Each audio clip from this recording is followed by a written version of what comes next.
Bonjour, les patrons de Facebook. I'm just chilling out right now.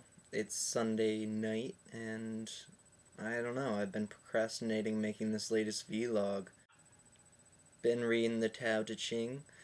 Um, Definitely a good book. Takes only an hour to read, but it's very insightful and very philosophical. Um, it's for the very refined reading palate, and it will definitely open your mind if you ever read it. I'm reading probably the 1989 translation of it, and there's a newer translation of it that makes more sense if you've never read anything metaphorical before. So, yeah, definitely check this book out if you're looking to further your understanding of reality. I've begun eating completely raw foods. It's actually quite interesting. Um, I eat usually like nuts or seeds or a fruit for breakfast with some raw milk, raw eggs. Actually, that's pretty interesting. Just kind of crack two of them open into a cup and just kind of glut glut glut.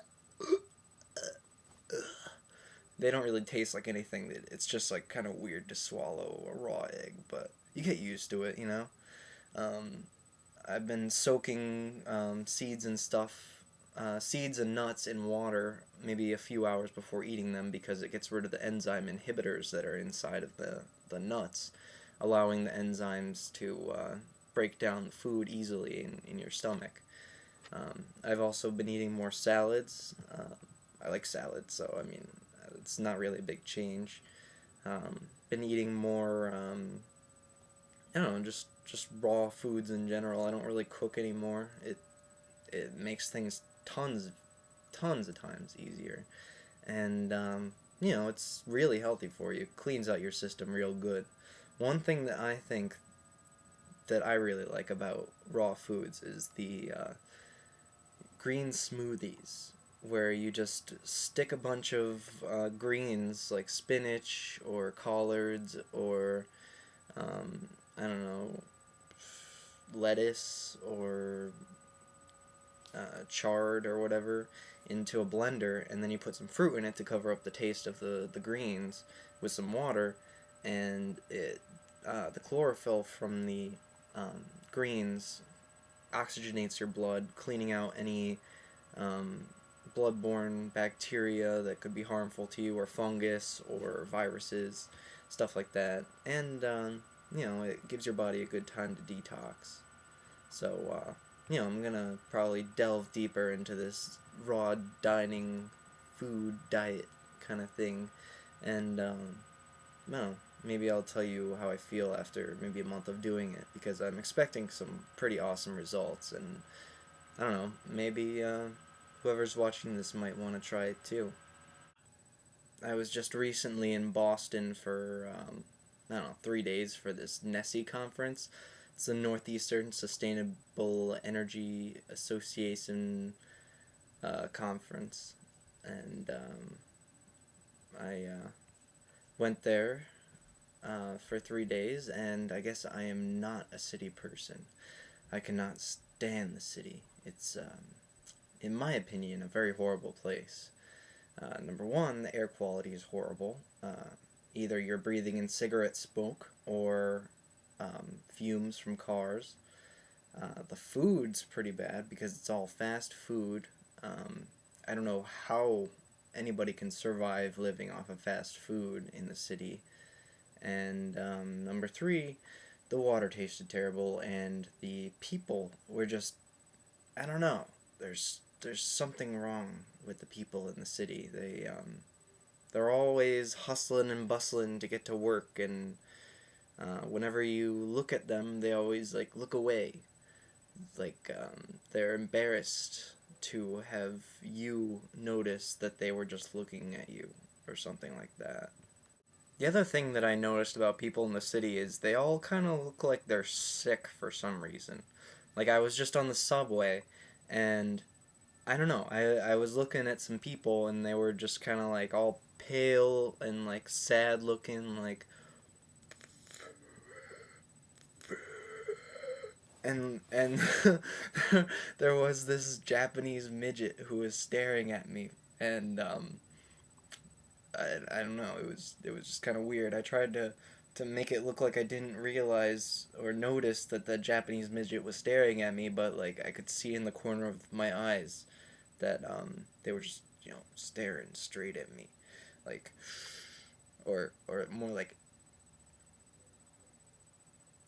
oh, hello. Hello. And yeah, the thing I really didn't get about the Nessie conference was that most of the people, although they, supported clean energy and stuff, they didn't know anything about the environment.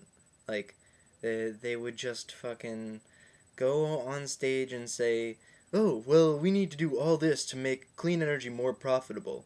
And I mean, I was going to ask them, but I mean, I don't know. I just felt like they wouldn't have gotten it. But I wanted to ask them, like, do you even know anything about the environment? Like, all you really talk about is carbon and carbon credits and shit like that, and you don't talk about any of the other pollutants we're shooting up into the air, or any of the forests that we're clear cutting, or any of the animals that we're over hunting, or any of the mountains that we're blowing up, or any of that shit. And, I mean, I bet maybe some people cared there, but, they were far and few between.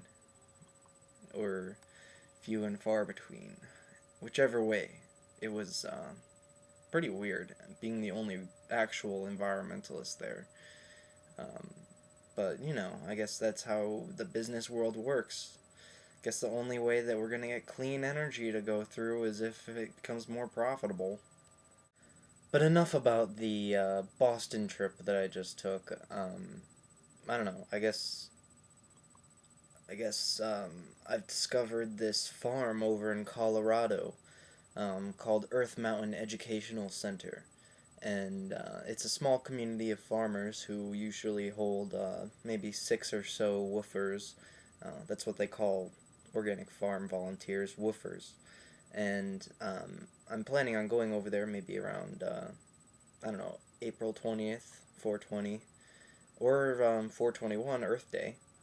I think it's kind of cool that 420 and Earth Day are right next to each other. It's a great way for people to celebrate before they celebrate, you know.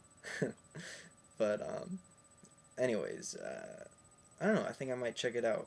I'm planning on taking a bus down, which will be a 2-day thing over Trinidad, Colorado.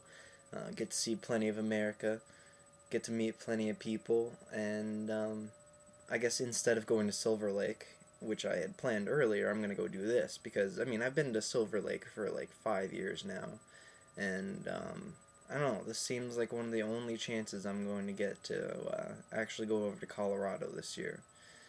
Because if I go to Silver Lake, I can't go to Colorado.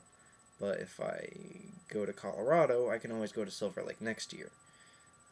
Plus, I mean, the people over in Colorado seem really cool. At least the people over at the farm that I'm going to. They're pretty spiritual. They're really into being one with the land and just being, just existing. And their farm is all about teaching kids about living with the environment, learning about ecosystems, organic farming, stuff like that. And I'm gonna get to live in a teepee, and the elevation is like about 8,000 feet above sea level, so I'm gonna have to get used to a whole new elevation, which is gonna be pretty sweet, I think.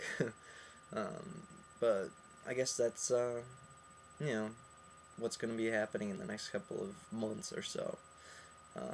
As for farm life, I'm starting to dig 200 holes. Not that bad. It's actually kind of good. I like the work. It's a good workout. I can definitely feel and see some definite results, muscle wise. So I'm pretty happy about that, and I'm just glad to help out in general. Anyways, I guess that's the end of my new vlog. Who knows, maybe I'll post some pictures from Boston up or something like that. Anyways, this is Oak Sap Leaf, over and out.